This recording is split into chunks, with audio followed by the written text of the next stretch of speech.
आजकल हम देख रहे हैं कि यूनिफॉर्म सिविल कोड के नाम पर ऐसे लोगों को भड़काने का काम हो रहा है।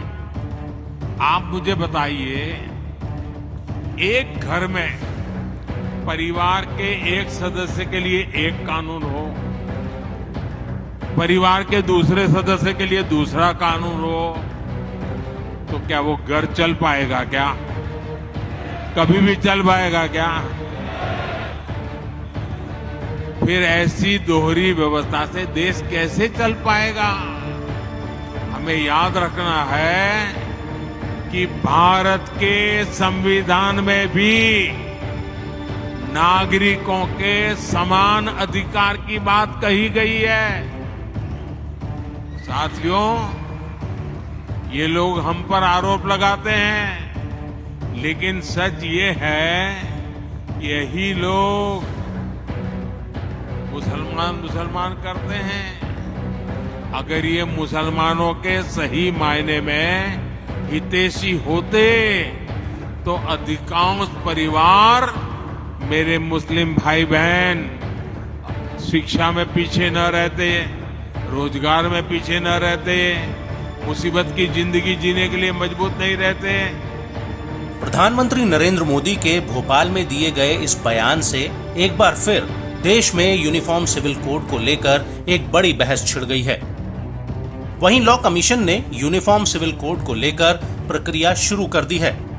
कमीशन ने 15 जून 2023 से आम लोगों से इस मुद्दे पर राय मांगी है।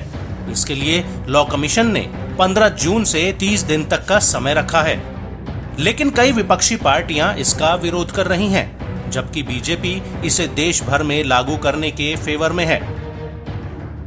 लेकिन ऐसे में सवाल ये उठता है कि आखिर यूनिफॉर्म सिविल कोड है क्या और इसकी जरूरत क्यों है, और विपक्ष इसका विरोध क्यों कर रहा है।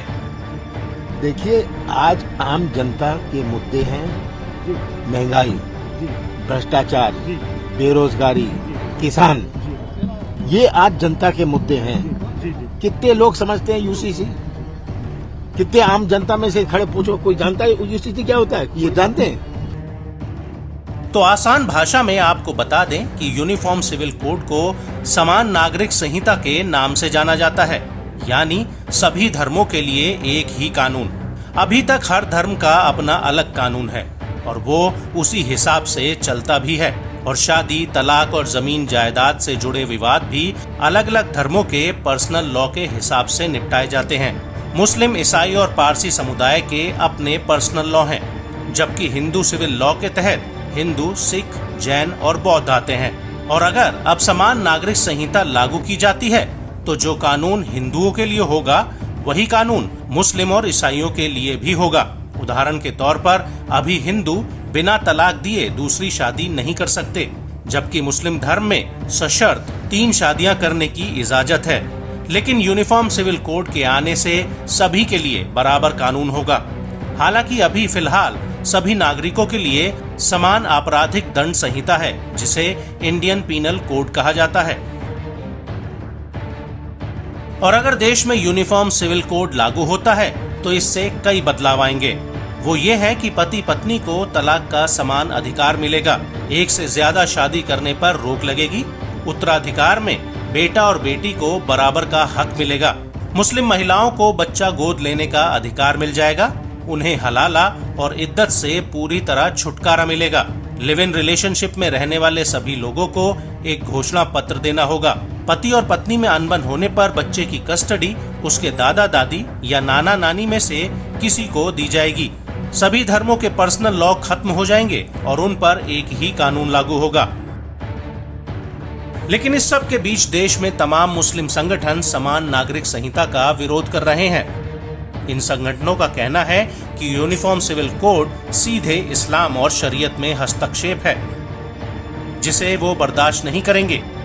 AIMIM के मुखिया असदुद्दीन ओवैसी का कहना है कि समान नागरिक संहिता के बहाने सरकार 2024 के लोकसभा चुनाव के लिए अभी से ध्रुवीकरण कर रही है। क्या यूनिफॉर्म सिविल कोड के नाम पे आप प्लुरलिज्म, डाइवर्सिटी को छीन लेंगे क्या? आप वो करना चाह रहे हैं? यूनिफॉर्म सिविल कोड की जब बात प्रधानमंत्री कर रहे हैं, वो यूनिफॉर्म सिविल कोड की नहीं बात कर रहे, वो हिंदू सिविल कोड की बात कर रहे। पूरे जो इस्लामिक रेफरेंसेस है प्रैक्टिसेस के, उसको वो इलीगल ट्रीट करेंगे और पूरे हिंदू प्रैक्टिसेस को प्रधानमंत्री अंडर द लॉ प्रोटेक्ट कर लेंगे।